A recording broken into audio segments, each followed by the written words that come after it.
Guys, nothing good kushungurudzika ndine nyaya iri kundinetsa. So it started 3 days ago.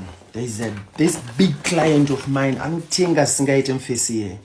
Pandisira message zvakanzi bro, ndine bebe rangu rine birthday achireva today. Zvakanzi day after tomorrow achireva today ndoda kumutengera something.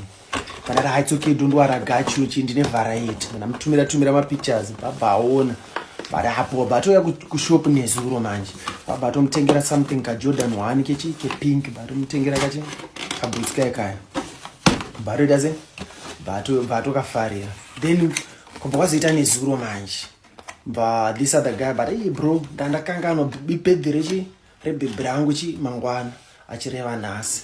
Chikanzi, what do you have? Mtumire ma pictures chichi unongonditira delivery because ndakarasika pachi panguva waizi andikwanisi kuuya kushop kuzokoleta. Mandati it's okay bro, mandakanga kutomuratidza ma pictures manati andikuda something expensive chakanaka chebebe. Mandati don't worry, ndine butsu nyama pavari bo.